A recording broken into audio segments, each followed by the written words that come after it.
The rancher's name was Dale Kincaid, and he had been working the high desert country outside Ashfork, Arizona, for 43 years, long enough to know that the land kept secrets and gave them up only when it chose. He had inherited the ranch from his father in 1987, had watched the landscape change through decades of drought and flood, had seen Interstate 40 replace Route 66 as the main artery through northern Arizona, had witnessed the slow death of small towns and the abandonment of buildings that had once been vital to the region's economy. The land itself remained constant, but everything built upon it was temporary, subject to the whims of weather and time and human fortune. On the morning of July 17th, 2024, he was riding fence line along the southern boundary of his property, checking for breaks after a monsoon storm the night before. One of those violent summer thunderstorms that rolled across northern Arizona with little warning, dropping sheets of rain and hail, carving new arroyos into the red dirt, reshaping the landscape in ways that took months to repair. The storm had been particularly fierce, with wind gusts measured at 72 miles per hour at the Flagstaff Airport and rainfall that had exceeded 2¼ inches in less than an hour, the kind of deluge that turned dry washes into raging torrents and moved earth in quantities that were impossible to predict. Kincaid had lost power at the ranch house around 10 p.m., had heard the wind howling and the rain hammering against the metal roof, had lain awake wondering how much damage the storm would do to fences, water tanks, and the dirt roads that crisscrossed his property. He was on horseback, a paint gelding named Cisco that had been working the ranch for 12 years and knew the terrain as well as any creature could. Cisco was sure-footed calm, the kind of horse that didn't spook at rattlesnakes or sudden sounds, and Kincaid trusted him completely. They were following an old section of fence that ran parallel to what remained of historic Route 66, the Mother Road, the highway that had once connected Chicago to Los Angeles, and that had been the main artery for westward migration during the Great Depression and the post-war boom years. The original Route 66 through this section had been bypassed in 1978 when Interstate 40 was completed, and what remained was now a patchwork of crumbling asphalt, dirt roads, and abandoned structures slowly being reclaimed by the desert. Old gas stations, with pumps that hadn't dispensed fuel in decades, motor courts with neon signs that no longer lit, trading posts where tourists had once bought turquoise jewelry and Navajo rugs, all of them empty and weathered, their signs faded by decades of sun and wind and blowing sand. About 2 miles south of where the fence intersected with the old highway, near a spot where a tributary wash fed into a larger drainage, Kincaid noticed something that hadn't been there before the storm. The wash that ran beneath the fence had been scoured deep by the flash flood, cutting a new channel through what had been a shallow depression barely 3 feet across. The water had exposed something in the north bank of the wash, about 4 feet below what had been the surface level before the storm. It was rectangular, dark, partially embedded in the red clay and caliche that made up the desert substrate. Kincaid dismounted, ground-tied Cisco, and climbed down into the wash, boots sliding on the wet clay still slick from the night's rain, and examined the object more closely. It was a trunk, not a plastic storage container or a modern piece of luggage, but an old-fashioned steamer trunk, the kind people had used in the early to mid-20th century for long-distance travel before wheeled luggage and cheap airlines made such things obsolete. It was made of wood, reinforced with metal straps and corner pieces, covered in what had once been canvas or leather, but was now mostly degraded by time and moisture, leaving only a few patches of material clinging to the wooden substrate beneath. The lock was corroded, a solid mass of rust where brass had once gleamed. The hinges were similarly rusted, but they appeared to be intact. The whole thing was caked with mud and mineral deposits, white caliche and red clay dried in streaks and patterns that suggested it had been underground for years, possibly decades. Kincaid ran his hand over the surface, feeling the texture of the degraded material, the roughness of rust. The trunk was clearly intentional, clearly something that had been placed here deliberately, buried 4 feet below the surface, in a location that was remote, difficult to access, and far from any casual observation. The wash where it had been buried was not visible from the road, would not have been visible from anywhere unless you were riding fence line the way Kincaid was. And even then, you had to be in exactly the right place at exactly the right time to see what the storm had exposed. Kincaid had ranched this land long enough to know that finding something like this meant it was probably connected to something bad. People didn't bury trunks in the middle of nowhere unless they had a reason to hide them. He had found things before over the years. Old barbed wire, rusted car parts, bottles and cans from the 1930s and 40s, even the occasional human artifact like a belt buckle or a boot that suggested someone had died out here and been covered by time and erosion. But this was different. This was substantial, deliberate, recent enough that the wood hadn't completely rotted away, despite being underground for what he estimated was at least a decade. He climbed out of the wash, remounted Cisco, and rode back to the ranch house, following the fence line at a steady walk. The ride took 45 minutes. When he arrived, he went directly to the house, a modest structure built in the 1950s, with additions added over the decades as his family had grown and prospered. He called the Yavapai County Sheriff's Office from his landline. Cell service was spotty at best out here. The nearest tower was in Ash Fork, 10 miles north, and the signal rarely penetrated this far south, and reported what he had found. The dispatcher, a woman named Maria, whom Kincaid had known for 20 years, took the information carefully, asked clarifying questions about the location and condition of the trunk, and said a deputy would be out within 2 hours. Deputy Travis Coleman arrived at 11:45 in a white Chevy Tahoe marked with the sheriff's star and stripe along the side. He was in his early 30s, a local who had grown up in Ash Fork and had been with the sheriff's office for 8 years after a stint in the army, where he had served as a military policeman in Afghanistan and Iraq. Coleman was competent and thorough, the kind of deputy who didn't cut corners and who treated every call seriously regardless of how routine it seemed. Kincaid met him at the gate and led him out to the wash on ATVs, since the terrain was too rough for the Tahoe, and horses were impractical for someone not accustomed to riding. The ATVs covered the distance in 15 minutes, bouncing over rocks and ruts, kicking up dust that hung in the hot, dry air.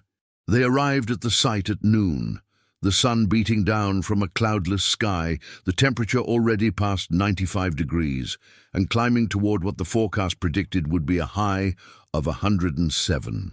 Coleman examined the trunk from the edge of the wash, taking photographs with his phone, documenting the position and condition from multiple angles.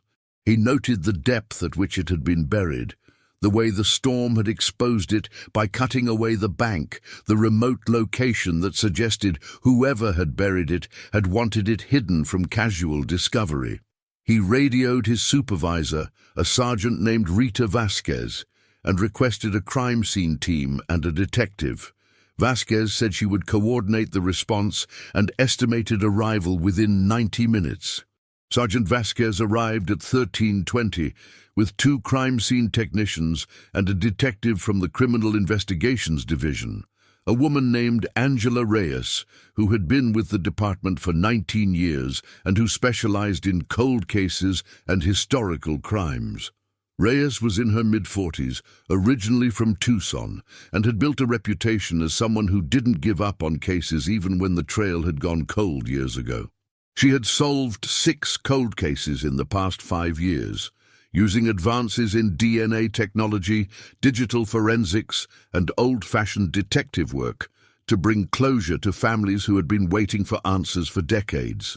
The team descended into the wash and spent the next 3 hours carefully excavating the trunk, documenting every step with photographs and video, taking measurements and notes, collecting soil samples from around and beneath the trunk to determine how long it might have been buried and whether there were any chemical residues or biological materials that might provide investigative leads. They used shovels and brushes to remove the mud and sediment, working slowly in the oppressive heat, stopping frequently to hydrate from water bottles kept in coolers, applying sunscreen to exposed skin that was already reddening despite hats and long sleeves. The trunk was heavy, waterlogged, the wood saturated with moisture despite being buried in what was normally dry desert soil.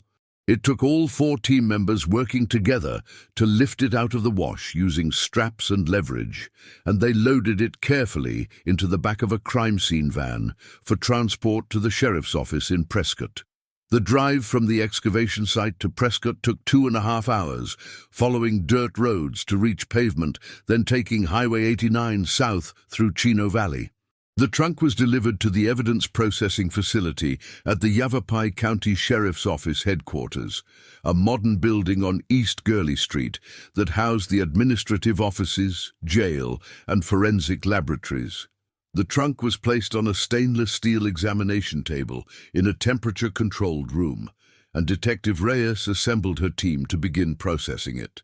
The first step was to X-ray the trunk using a portable digital X-ray system that allowed them to see inside without opening it. The process took 30 minutes, generating multiple images from different angles. The X-rays showed what appeared to be clothing, personal items, papers, and several small dense objects that could have been electronics or tools or books. There was no indication of human remains, no bones or teeth, which was a relief to the team, but also raised questions about what the trunk contained and why it had been buried. Reyes made the decision to open the trunk. They used bolt cutters on the corroded lock, which snapped with minimal effort despite the rust. The hasp was more difficult, corroded to the point where it had fused with the wood and metal of the trunk body, and they had to use a pry bar to carefully separate the lid from the base without damaging the contents. The lid resisted, the wood swollen from moisture, but after several minutes of careful work, it gave way with a cracking sound, and the team was able to lift it open. Inside the trunk, visible through the gap as the lid rose, were plastic bags. Heavy-duty waterproof bags, the kind used for camping or boating, with zipper seals and reinforced material designed to keep contents dry even when submerged. The bags had partially degraded, the plastic had become brittle and cloudy with age, but they had still provided significant protection to the contents. There were multiple bags, each containing different items, and Reyes could see through the translucent plastic that the items included clothing, papers, and what looked like electronic devices. The team carefully removed the bags from the trunk, one at a time, documenting each removal with photographs and notes. There were 7 bags total, ranging in size from small Ziploc-style bags to larger dry bags of the kind used by kayakers. Reyes opened the first bag using gloved hands, cutting the seal carefully to preserve as much of the plastic as possible for potential fingerprint or DNA analysis. Inside the first bag were wallets, 3 of them. Leather wallets, aged and stained, but intact. Reyes opened each wallet carefully, examining the contents. Driver's licenses, credit cards, cash, photos. The licenses showed 3 young faces, a blonde girl with blue eyes and a bright smile, a lanky boy with dark hair and wire-rimmed glasses, a petite girl with long black hair and warm brown eyes. The names on the licenses were Cassidy Ann Morrison, Tyler James Jensen, and Maya Elizabeth Rodriguez. The licenses had been issued by the state of Arizona in 2011 when each teenager had turned 18. The expiration dates showed they would have expired in 2016, but of course they had never been renewed. Reyes felt her breath catch. She knew those names. She remembered those faces. In July 2012, 12 years ago, these 3 teenagers had disappeared while on a road trip along Route 66. Their case had been investigated extensively by local police, county sheriffs, and the FBI, but no trace of them had ever been found. The case had haunted the law enforcement community in northern Arizona, had been the subject of countless news stories and social media posts, had generated hundreds of tips and leads that had all led nowhere. And now, here were their wallets, buried in a trunk 4 feet underground in the middle of the desert, found only because a monsoon storm had carved away the earth that had hidden them for over a decade. Reyes opened the second bag. Inside were cell phones, 3 of them. Old phones, the kind that had been common in 2012, but that were now obsolete. A flip phone, a BlackBerry, and an early-generation iPhone. The batteries were long dead, but the phones were intact, protected by the plastic bags from the worst of the moisture and corrosion. Reyes knew that modern forensic techniques could sometimes extract data from old phones, could recover text messages and call logs, and photos even from devices that had been damaged or exposed to the elements. These phones could contain critical evidence. The third bag contained clothing, a T-shirt with a Flagstaff High School logo, a pair of jeans, a lightweight jacket with a letter patch showing Jensen had been on the track team. The clothing was folded carefully, deliberately, the work of someone who had taken time to organize the contents of the trunk, even while presumably under stress or time pressure. The fourth bag contained notebooks. 3 spiral-bound notebooks, the kind students used in school. Reyes opened the first notebook carefully, turning the pages with gloved hands. The notebook belonged to Cassidy Morrison. Her name was written on the inside cover, in looping handwriting. The pages were filled with journal entries, dated entries that chronicled a road trip, that started with excitement and ended with fear. Reyes scanned the entries quickly, her pulse quickening as she realized what she was reading. This wasn't just a collection of personal effects. This was a chronicle, a detailed record of the teenager's final days, written by someone who knew she might not survive and who wanted to leave a record of what had happened. The fifth bag contained more personal items, a watch, rings, a necklace with a cross pendant, a set of keys. The sixth bag held photographs, dozens of them printed on photo paper. The images showed the teenagers at various locations along Route 66, standing in front of old signs, sitting in vintage diners, posing with their car. But there were also photos of other things, an abandoned building, a truck, 3 men. The photos were labeled on the back with dates and brief descriptions written in pen. The seventh and final bag contained a laminated note, sealed in a smaller waterproof bag within the larger bag. The lamination was professional-looking, the kind of work done at a print shop or office supply store, not a home job. Reyes cut open the bag and removed the note. It was written on lined paper in careful cursive handwriting, the letters formed with precision, despite what must have been fear and urgency. Reyes read the note aloud to her team. "If you're reading this, then we didn't make it. We tried to do the right thing. We saw something we shouldn't have seen, and now they're hunting us. Our names are Cassidy Morrison, Tyler Jensen, and Maya Rodriguez. We're 18 years old. We graduated from Flagstaff High School in May. We were supposed to start college in August. We were on a road trip driving Route 66, just having fun and seeing the sights. But we stopped at an old building and saw something that scared us, and now we're being followed. We went to the police, but we don't think they believed us. We're running out of time, and we're running out of places to hide. We decided to bury this trunk with all our identification and our phones and Cassidy's journal, in case something happens to us.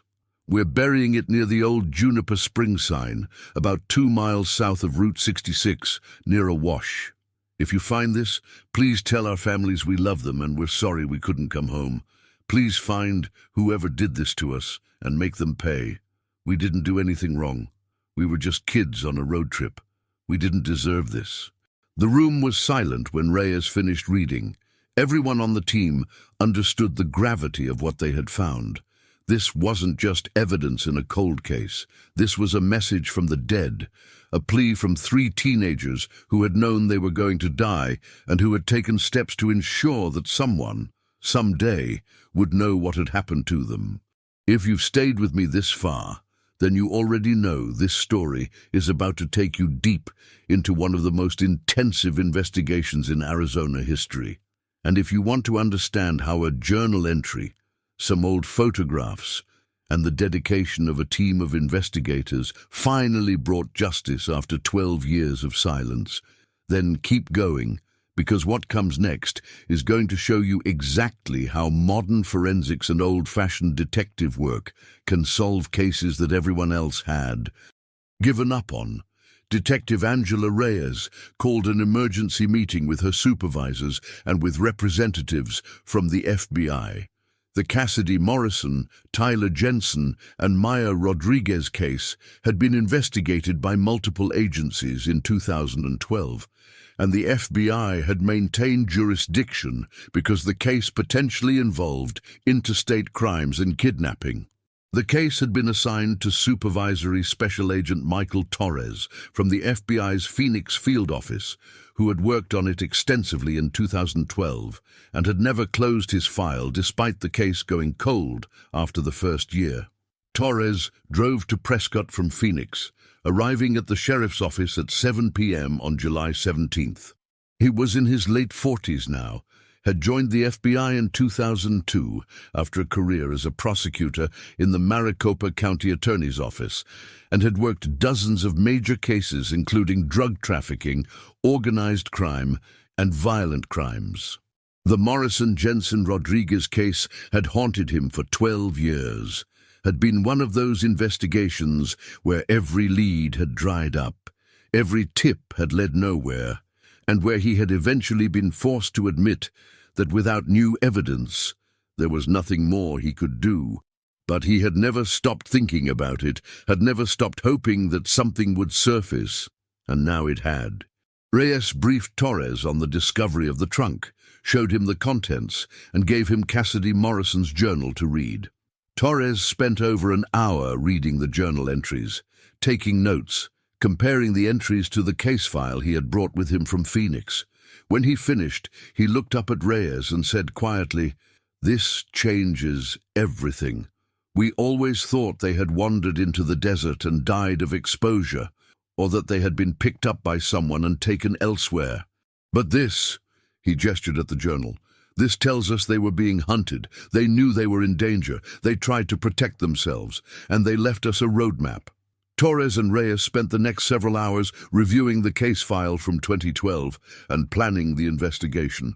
The first priority was to extract and analyze data from the cell phones found in the trunk. The phones were sent via secure courier to the FBI's Digital Forensics Laboratory at Quantico, Virginia, with instructions to prioritize the analysis and to extract every piece of recoverable data: text messages, call logs, photos, GPS location data, app data, anything that might provide information about the teenagers' movements and communications in their final days. The second priority was to analyze Cassidy Morrison's journal entries in detail, cross-referencing them with known facts from the 2012 investigation, and with any new information that could be developed.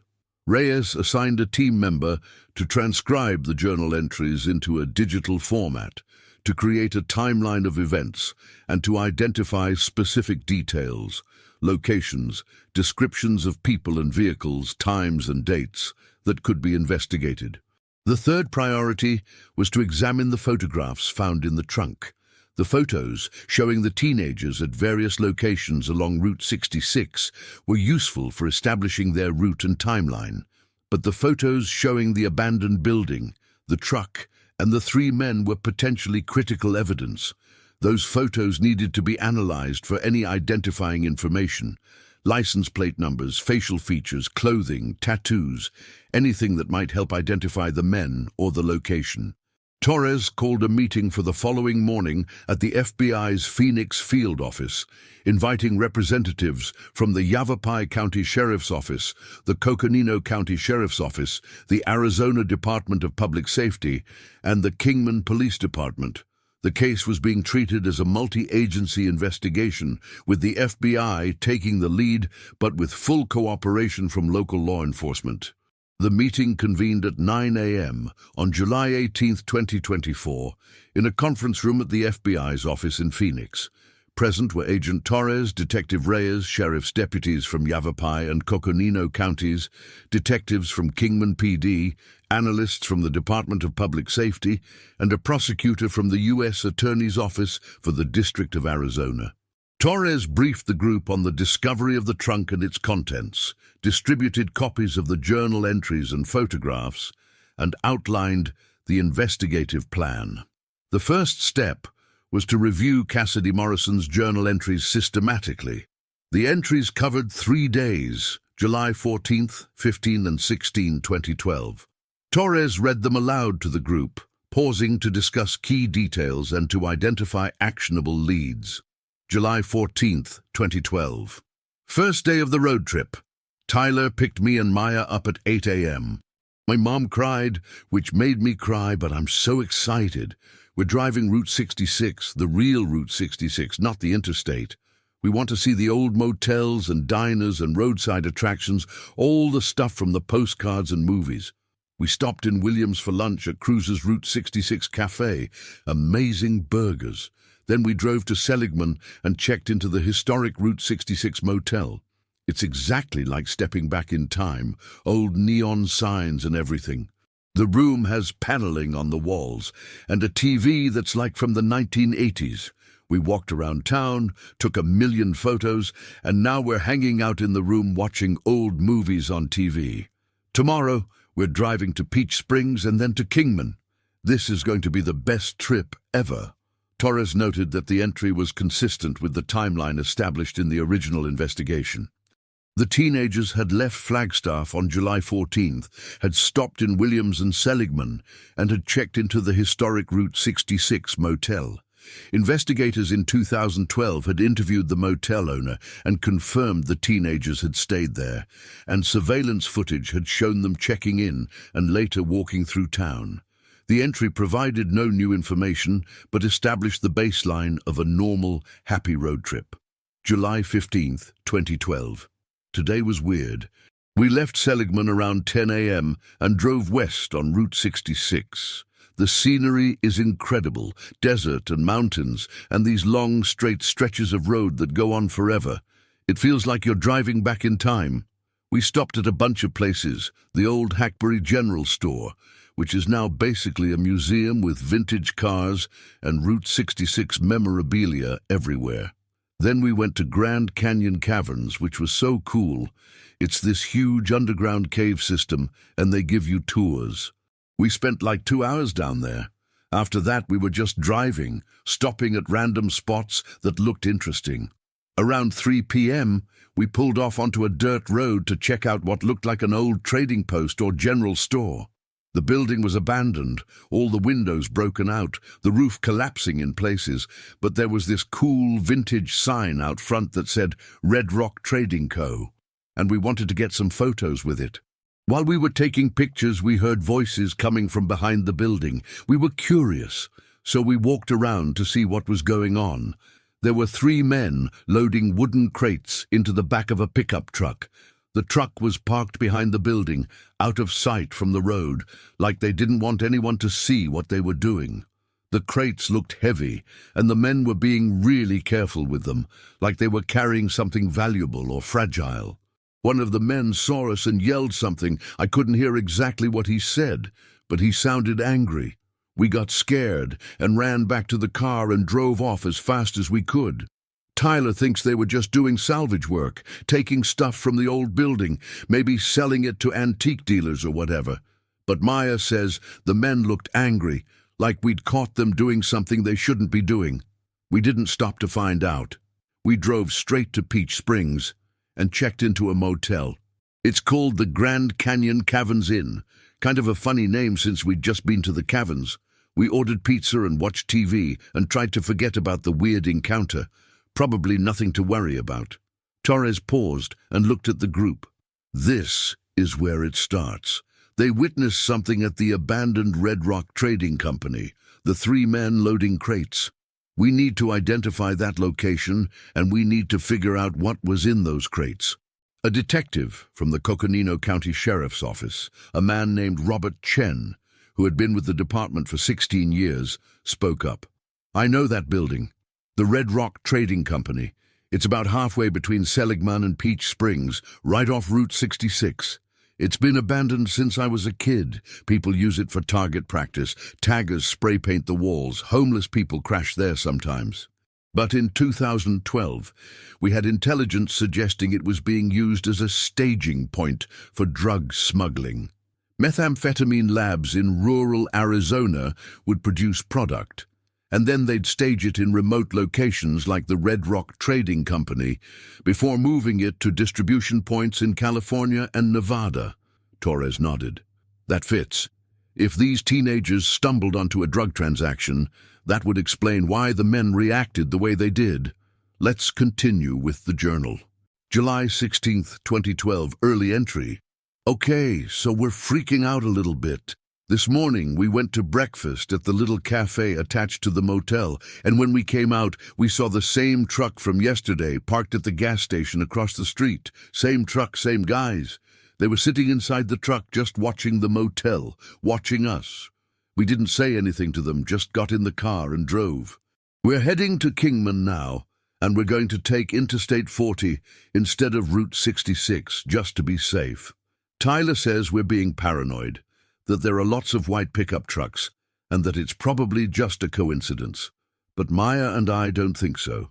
Those guys were definitely watching us. We're scared. I don't know what they want or why they're following us, but it doesn't feel right. July 16th, 2012, later entry. Something is very wrong. We left Peach Springs and got on Interstate 40, heading west toward Kingman, but the truck followed us. We could see it in the rear-view mirror, staying a few cars back, but definitely following. Tyler tried to lose them by speeding up and changing lanes, but they kept up. We pulled off at a rest stop near Kingman, thinking maybe they'd drive past, but they pulled off too. We didn't get out of the car. We just sat there, engine running, doors locked, and they sat there too, maybe 50 yards away, just watching us. After about 10 minutes, they drove off. We waited another 30 minutes and then got back on the highway. We're in Kingman now, at a McDonald's on Route 66, trying to figure out what to do. Maya thinks we should call the police. Tyler thinks we should just drive straight to LA and forget about it. I'm with Maya. This isn't normal. These guys are following us for a reason, and I think it's because we saw them at that abandoned building. I think they're worried we're going to report them. I don't know. I'm scared. July 16th, 2012, afternoon entry. We decided to call the police.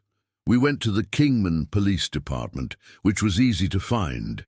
It's right on Route 66. We talked to an officer at the front desk, told him about the men and the truck and how they'd been following us. The officer, his name tag said Rutledge, was nice, but I got the feeling he didn't really believe us. He took notes and asked us a bunch of questions about what the men looked like and what kind of truck it was. We showed him photos we'd taken at the Red Rock Trading Company, photos that showed the building and the truck parked behind it.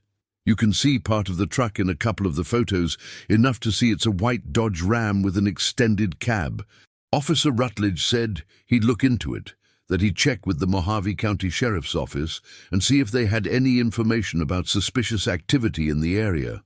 He told us it was probably nothing, that sometimes locals don't like strangers poking around abandoned buildings on what they consider their property, and that the men were probably just trying to scare us. He told us to be careful and to call 911 if the men approached us or threatened us. We left the police station feeling a little better. Maybe Officer Rutledge was right. Maybe we're just overreacting. We decided to drive back toward Flagstaff. We figured if we went home, we'd be safe. But on the way out of Kingman, as we were getting ready to turn onto the highway, we saw the truck again. It was parked at a gas station on Route 66, right on the road we needed to take to get back to Flagstaff. We didn't stop. We drove past and got on the interstate. But I have a bad feeling. What if they're waiting for us somewhere? What if they follow us all the way home? July 16th, 2012, evening entry. Tyler says we should ditch the car and find somewhere to hide until we can figure out what to do. Maya thinks we should call our parents and ask them to come get us. I don't know what to do. I'm writing this in case something happens. I'm scared. These men are hunting us. I don't know why they care so much about what we saw, but they obviously do. We're going to try to get off the interstate and take back roads to Flagstaff. Maybe we can lose them that way. But just in case, I'm putting together this trunk with all our stuff, our wallets, our phones, anything that might help identify us or explain what happened. We're going to bury it somewhere along Route 66. Somewhere it might be found if we don't make it. I don't want to think about that. I don't want to believe that something bad is going to happen.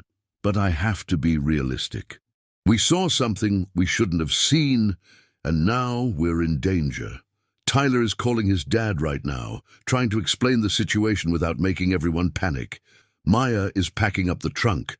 We're going to find a place to bury it, and then we're going to try to get home. Please, if you find this, tell our families we love them. Tell them we tried. Tell them we didn't do anything wrong. July 16th, 2012. Final entry. It's almost dark. We're on a dirt road off Route 66, somewhere between Kingman and Ash Fork. We thought we'd lost the truck, but we saw it again about 20 minutes ago. They're following us. We're out of options. Tyler found this old sign that says Juniper Springs, and we're going to bury the trunk near here. There's a wash, a dry creek bed, and we're going to dig a hole and bury everything. We're keeping our phones in case we need to call 911, but we're putting copies of everything in the trunk. Photos, journal, everything. If we don't make it, at least there will be a record. I love my mom and dad. I love my little brother. I wish I could see them again. I wish this was all just a bad dream. But it's not. This is real, and we're running out of time.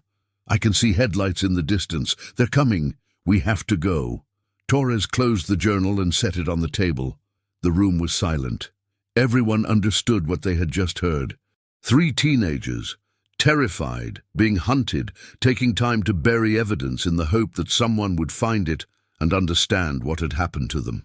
It was a chronicle of their final hours, written in real time, and it was one of the most powerful pieces of evidence Torres had encountered in his career. Reyes spoke first. We need to find out what Officer Rutledge did after the teenagers reported the incident. Did he follow up? Did he contact the Mojave County Sheriff's Office? Did he investigate the Red Rock Trading Company? Torres nodded. I'll reach out to Kingman PD and request their records from July 2012. We need the full incident report and any follow-up that was done. A detective from Kingman PD, a woman named Sarah Martinez, raised her hand. I can help with that. I'll pull the records as soon as we're done here. If Officer Rutledge filed a report, it should still be in our system. Torres assigned tasks to the team. Detectives from the Coconino County Sheriff's Office would investigate the Red Rock Trading Company, would search the property for any evidence that might still exist, and would try to identify who had been using the building in July 2012. Detectives from the Yavapai County Sheriff's Office would organize a ground search of the area near the Juniper Springs sign, looking for the teenagers' remains. The FBI would coordinate with the DEA and the Arizona Department of Public Safety to pull intelligence reports from 2012 about drug trafficking in northern Arizona, looking for any information about operations near Route 66. The meeting adjourned at noon, and the team members dispersed to begin their assignments. Torres and Reyes drove together from Phoenix to Kingman. a 3-hour drive west on Interstate 40 to review the records from the Kingman Police Department and to re-interview anyone who might have information about the teenagers' visit to the police station. They arrived in Kingman at 3 p.m. The Kingman Police Department was located in a modern building on Route 66, the same building that had existed in 2012 when the teenagers had come seeking help. Detective Martinez met them in the lobby and escorted them to the Records Division, where she had already pulled the incident report filed by Officer Jason Rutledge on July 16, 2012. The report was brief, barely a page long. It documented a conversation with 3 teenagers, Cassidy Morrison, Tyler Jensen, and Maya Rodriguez, who had reported being followed by men in a truck after witnessing suspicious activity at an abandoned building near Seligman.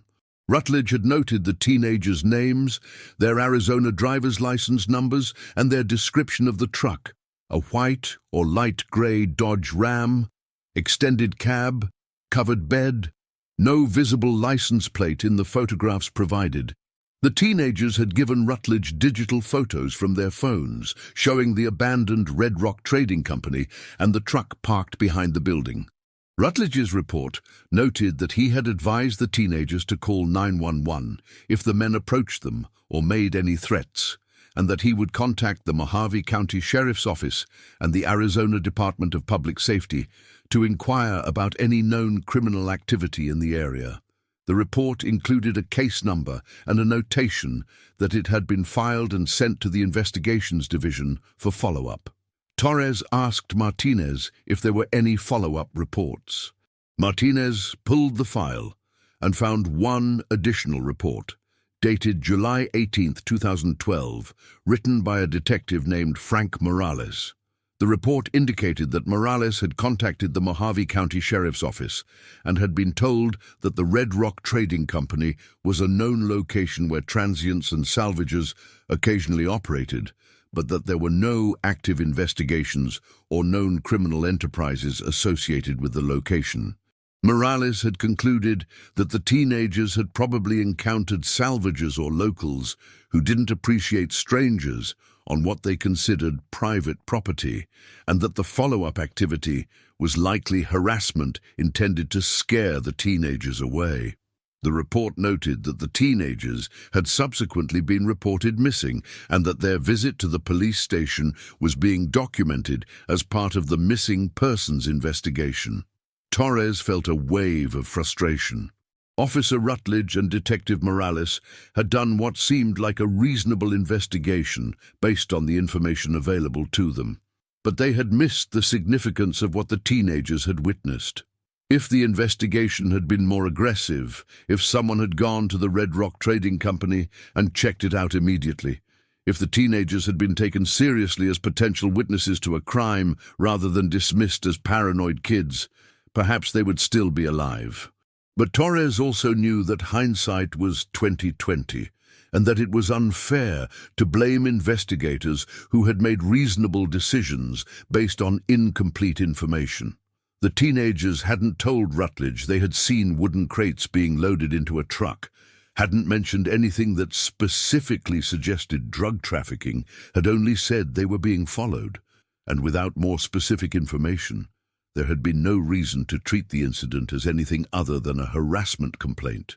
Torres requested copies of the photographs that the teenagers had provided to Officer Rutledge. The photographs were stored digitally in the case file, and Martinez provided copies on a USB drive. Torres reviewed the photos on his laptop. There were 5 images, all taken with cell phones, showing the Red Rock Trading Company from various angles. The building was clearly abandoned, its windows broken, its walls weathered by decades of sun and wind. The vintage sign out front was faded but still legible.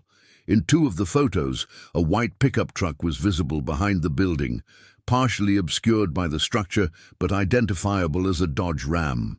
The truck's license plate was not visible, but the truck itself was distinctive enough that it might be possible to identify if they could find other records of it. Torres also requested records on Officer Jason Rutledge. Martinez provided Rutledge's employment file. Rutledge had been with the Kingman Police Department from 2009 to 2018, when he had retired and moved to Nevada. He was currently living in Las Vegas and working as a security consultant. Torres made a note to interview Rutledge, though he didn't expect to learn anything beyond what was in the reports. Torres and Reyes left Kingman at 5 p.m. and drove east toward Ash Fork, stopping at the location where the teenager's car had been found in 2012. The car had been discovered on a dirt road off Route 66, about 15 miles east of Peach Springs, abandoned with the keys in the ignition and no sign of the teenagers. Torres parked his vehicle at the same location and walked the area, trying to understand what had happened. The dirt road was rutted and rough, barely more than a pair of tracks through the desert. It led south from Route 66 for about a mile before dead-ending at a wash. The road was not on most maps, was not marked or maintained, and would have been easy to miss unless you were specifically looking for it. Torres wondered why the teenagers had turned onto this road. Had they been trying to evade their pursuers? Had they been lost? Had they been lured here? Torres examined the area where the car had been found. In 2012, investigators had photographed the scene extensively, and Torres had reviewed those photos during the original investigation.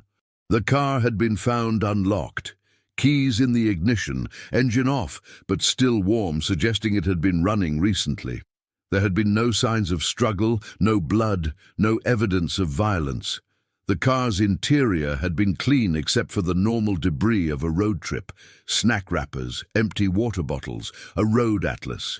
The teenagers' phones, wallets, and other personal items had been missing, which at the time had been puzzling but not conclusive of anything. Now Torres understood. The teenagers had buried the trunk before they were captured. They had hidden their identification and their phones and Cassidy's journal, and then they had been caught. The car had been abandoned by whoever had taken them, staged to look like the teenagers had simply walked away. Torres and Reyes continued south along the dirt road until they reached the area near the old Juniper Springs sign. The sign was still there, barely visible from the road, a weathered wooden post with faded letters that had once directed travelers to a community that no longer existed. Juniper Springs had been a stop on Route 66 in the 1930s and 40s, a small collection of buildings that served travelers, but it had died when the highway was bypassed and the businesses closed. All that remained was the sign, and some foundation ruins scattered in the brush. The search for the teenagers' remains began the following morning, July 19th, 2024. Detective Reyes coordinated with the Yavapai County Sheriff's Office to assemble a search team that included cadaver dogs, ground-penetrating radar technicians, and a dozen deputies and volunteers to walk grid patterns across the desert. The search area was defined as a 2-mile radius around the Juniper Springs sign, covering approximately 8 square miles of rugged terrain. The search was methodical and exhausting. Teams walked in lines, spacing themselves 15 feet apart, scanning the ground for any signs of disturbance or buried objects. The cadaver dogs worked in shifts, covering different sections of the search area, their handlers watching for any alerts that might indicate the presence of human remains. The ground-penetrating radar team followed, using their equipment to scan beneath the surface for anomalies that might indicate burials. On the third day of the search, July 21st, one of the cadaver dogs alerted near a cluster of juniper trees about a quarter-mile south of the sign. The dog, a Belgian Malinois named Scout, had been trained to detect the scent of decomposing human remains, and her alert was unmistakable. She sat down, focused intently on a spot on the ground, and refused to move. Her handler, a deputy named Marcus Webb, who had been working with cadaver dogs for 15 years, marked the location and called for the ground-penetrating radar team. The radar scan showed an anomaly approximately 4 feet below the surface, consistent in size and shape with what could be a human burial. The anomaly was roughly 6 feet long and 3 feet wide, suggesting a shallow grave containing possibly multiple bodies. Reyes made the decision to excavate, and the team began the painstaking process of removing earth one shovel at a time, documenting every layer, sifting through soil and rock for any evidence. 4 feet down, they found the first body. It was skeletal, the soft tissues long since decomposed in the dry desert heat, leaving only bones and some traces of clothing. The skeleton was lying in a prone position, arms behind the back, hands appearing to have been bound. Forensic anthropologists would later determine that the hands had been secured with zip ties, the kind of plastic restraints used by law enforcement and by criminals. The skull showed a single gunshot wound to the back of the head, the bullet having entered through the occipital bone and exited through the frontal bone, a trajectory consistent with execution-style killing. 6 feet to the west, they found the second body, also skeletal, also showing signs of having been restrained and executed. 8 feet to the south, they found the third body, in similar condition. The 3 bodies had been buried together in a single grave, covered with 4 feet of earth and rocks, and left to decompose in the desert, where they might never have been found if not for the trunk and the journal that led investigators to search this specific area. The bodies were carefully excavated, each bone documented and photographed in place before being removed and placed in body bags for transport to the medical examiner's office in Prescott. The clothing fragments that remained with the bodies were collected as evidence, and the soil around and beneath the bodies was sifted for any additional evidence: buttons, jewelry, shell casings, anything that might provide information about the crime.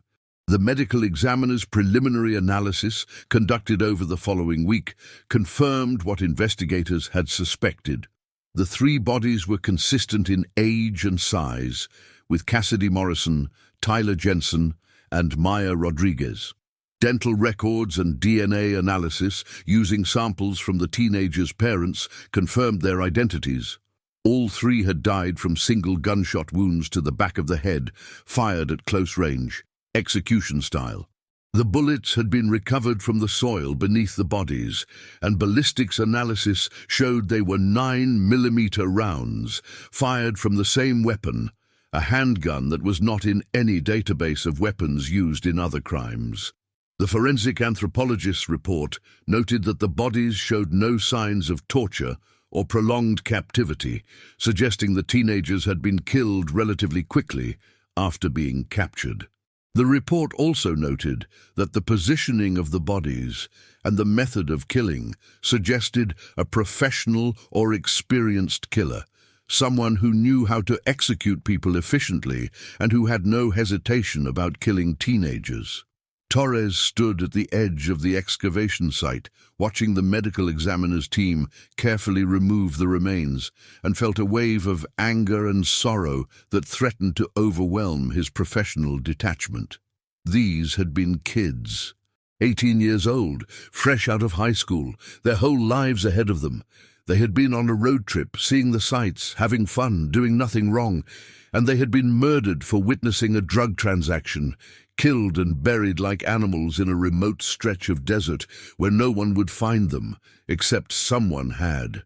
A monsoon storm, a rancher on horseback, a trunk filled with evidence, and a team of dedicated investigators had brought them home. The investigation now shifted from recovery to prosecution. Torres and his team knew what had happened to the teenagers. They knew the teenagers had witnessed a drug staging operation at the Red Rock Trading Company, had been followed by the perpetrators, had reported the incident to police, and had then been hunted down and executed. What they needed now was to identify the perpetrators and bring them to justice.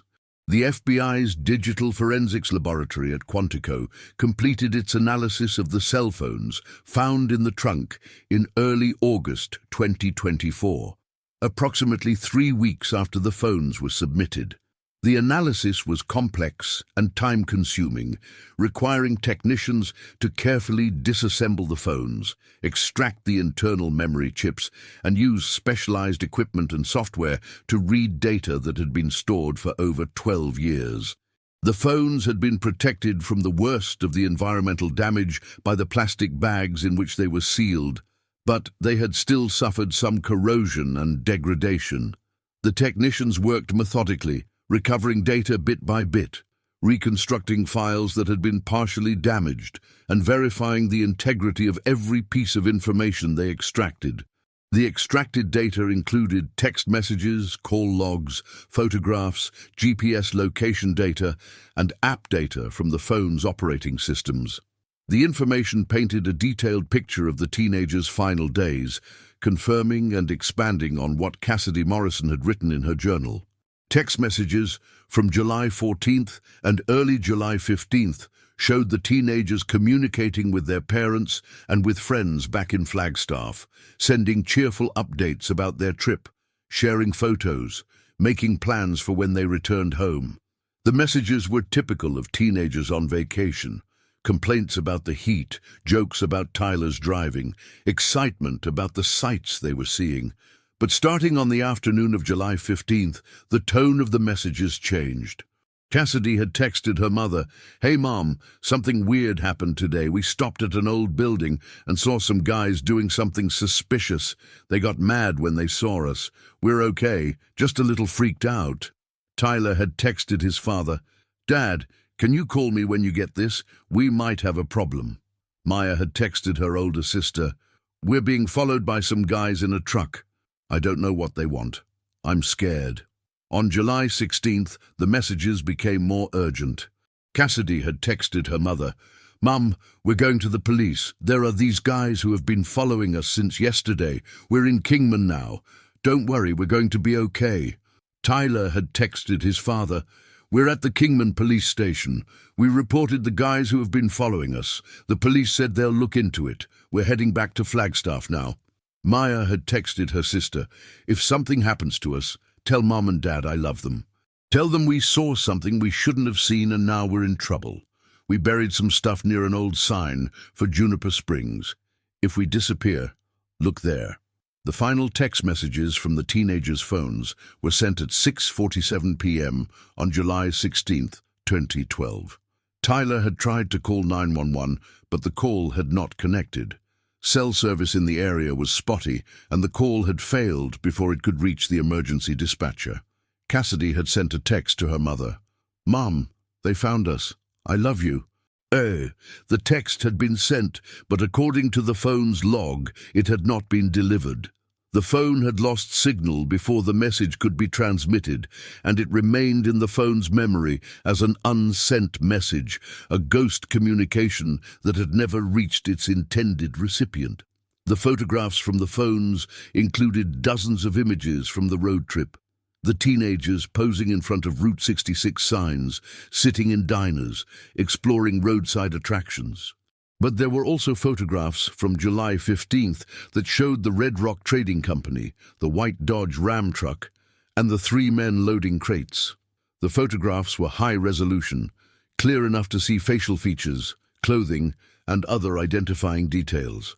Torres examined the photos carefully, comparing them to databases of known criminals, and made several potential matches. The GPS location data from the phones provided a precise timeline of the teenagers' movements. The data showed them leaving Flagstaff on July 14th, traveling west on Interstate 40 to Williams, then northwest on Route 66 to Seligman. On July 15th, the data showed them traveling west from Seligman, stopping at multiple locations including Hackberry and Grand Canyon Caverns, and then visiting the Red Rock Trading Company at approximately 3:15 p.m. The data showed them remaining at that location for 11 minutes before leaving quickly and driving to Peach Springs, where they checked into a motel. On July 16th, the GPS data showed them leaving Peach Springs at 9:22 a.m., traveling west on Interstate 40, stopping at a rest area near Kingman at 11:45 a.m., and then visiting the Kingman Police Department at 1:10 p.m. After leaving the police station, the data showed them traveling east on Route 66, then turning south onto a dirt road at 6:03 p.m. The final GPS data point was recorded at 6:51 p.m., placing the teenagers approximately 2 miles south of Route 66, near the location where their bodies would eventually be found. Torres cross-referenced the GPS data with cell tower records, looking for other phones that had been in the area at the same times as the teenagers. The analysis showed 3 other phones that had followed a similar pattern, leaving the Peach Springs area shortly after the teenagers on July 16th, traveling west on Interstate 40, stopping at the same rest area, and then following the teenagers east on Route 66 before the signals went dark in the same area where the teenagers' phones had stopped transmitting. The cell tower analysis provided phone numbers for the 3 devices that had been following the teenagers. Torres ran the numbers through telecommunications databases and found that they were prepaid burner phones, purchased with cash at a Walmart in Kingman on July 10, 2012, 6 days before the teenagers were killed. The phones had been activated on July 14th, used heavily on July 15th and 16, and then deactivated on July 17. The pattern suggested the phones had been purchased specifically for the purpose of the operation, used to coordinate the pursuit and killing of the teenagers, and then disposed of to avoid leaving a trail. But prepaid phones could still be traced if there were other calls made from them. Torres requested call logs for the 3 burner phones, and found that they had been used to call each other, and had also made several calls to a 4th phone number, a regular cell phone with a billing address in Phoenix. That phone was registered to a man named Victor Salazar, age 52, with an address in Scottsdale. Torres ran Victor Salazar's name through criminal databases and found an extensive file. Salazar had been arrested multiple times for drug trafficking, money laundering, and conspiracy to distribute methamphetamine. He had been under investigation by the DEA in 2012 as the suspected leader of a methamphetamine trafficking organization that operated across Arizona, California, and Nevada. The investigation had been ongoing when the teenagers disappeared, and agents had been preparing to make arrests when the organization suddenly shut down operations. Salazar had been arrested in 2014 on federal drug charges unrelated to the 2012 operation, and he was currently serving a 30-year sentence at the United States Penitentiary in Florence, Colorado. Torres coordinated with the DEA to pull the full case file on Victor Salazar and his organization from 2012. The file was extensive, running to thousands of pages of surveillance reports, intelligence assessments, wiretap transcripts, and financial records. Torres spent days reviewing the file, looking for any information about the Red Rock Trading Company and about any associates of Salazar who might have been involved in the teenagers' deaths. The file indicated that Salazar's organization had used multiple staging locations across northern Arizona, including abandoned buildings along Route 66. The organization would move methamphetamine from production labs in rural areas to these staging locations, where the drugs would be stored temporarily before being transported to distribution points in California and Nevada. The staging locations were chosen for their remoteness and their proximity to major highways, allowing for quick access while minimizing the risk of detection by law enforcement. The file also identified several associates of Salazar who were believed to be involved in the organization's operations. 3 names stood out: Carl Donovan, Marcus Webb, and Jorge Santos. All 3 men had criminal histories involving drug trafficking, and all 3 had been under surveillance in July 2012. According to the file, Donovan, Webb, and Santos had been working as enforcers and transporters for Salazar's organization, responsible for moving drugs, collecting debts, and handling security for the organization's operations. Torres pulled photographs of Donovan, Webb, and Santos from the file and compared them to the photographs from the teenagers' phones. The match was unmistakable. 2 of the 3 men loading crates behind the Red Rock Trading Company were clearly identifiable as Carl Donovan and Marcus Webb. The 3rd man's face was partially obscured in the photos, but his build and general appearance were consistent with Jorge Santos. Torres now had a clear picture of what had happened. Cassidy Morrison, Tyler Jensen, and Maya Rodriguez had stumbled onto a drug staging operation being conducted by Donovan, Webb, and Santos on behalf of Victor Salazar's organization. The teenagers had witnessed the men loading drugs into a truck, had been seen by the men, and had become a threat to the operation. Donovan, Webb, and Santos had followed the teenagers, had confirmed that the teenagers had reported the incident to police, and had then made the decision to eliminate the threat. They had pursued the teenagers, forced them off the road, executed them, and buried their bodies in a remote location where they believed the bodies would never be found. The question now was, where were Carl Donovan, Marcus Webb, and Jorge Santos, and was Victor Salazar complicit in the murders, or had his associates acted on their own? Torres assigned a team of agents to track down Donovan, Webb, and Santos. The investigation revealed that all three men had disappeared in late July 2012, shortly after the teenagers were killed. Donovan had been declared legally dead in 2019 after 7 years of absence with no contact or confirmed sightings. His family had petitioned the court for a death declaration to settle his estate, and the declaration had been granted based on the presumption that he had died under unknown circumstances. Webb had been declared legally dead in 2020, also after 7 years of absence. Santos had never been declared dead, but had been on the FBI's wanted list for over a decade, suspected of multiple crimes, including drug trafficking, weapons violations, and suspected involvement in several homicides. Torres requested that the FBI's International Operations Division coordinate with law enforcement agencies in Mexico, where it was believed the three suspects might have fled. Mexico was a common destination for American criminals seeking to avoid prosecution, and the porous border and the availability of false identification made it relatively easy for fugitives to disappear into Mexican society if they had money and connections. The breakthrough came in October 2024, 3 months after the bodies were found. An FBI agent working in the El Paso field office received a tip from a confidential informant who had been arrested on unrelated drug charges. The informant, trying to reduce his own sentence by providing valuable information, told the agent that he knew a man living in Ciudad Juarez, Mexico, who went by the name Roberto Martinez, but who the informant believed was actually Jorge Santos. The informant said Martinez worked as a mechanic at a small auto repair shop in the Delicias neighborhood of Juarez, and that Martinez had once, while drunk, told the informant about killing some American kids back in Arizona years ago.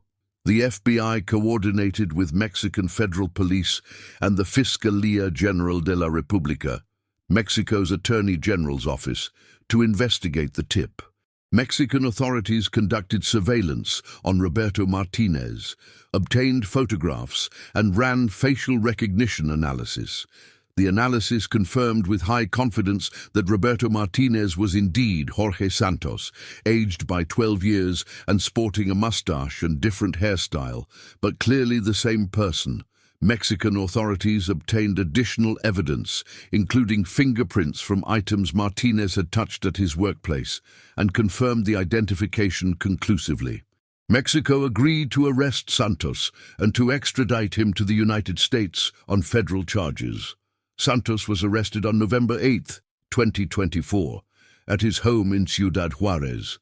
He did not resist arrest and did not appear surprised when Mexican Federal Police knocked on his door.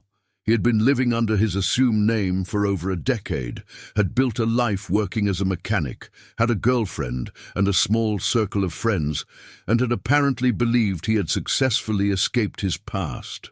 Santos was held in a Mexican federal detention facility in Juarez, while the extradition process moved forward. Under the U.S.-Mexico extradition treaty, the process typically took several months, involving legal filings, court hearings, and diplomatic coordination. But Mexican authorities expedited the process given the seriousness of the charges and the nature of the victims. 3 teenagers murdered in cold blood.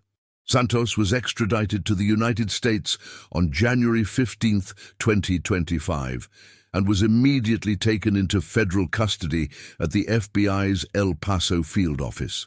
Santos was transported to Phoenix and held at the Federal Correctional Institution on charges of kidnapping resulting in death, murder in furtherance of drug trafficking, conspiracy to commit murder, and use of a firearm in commission of a violent crime.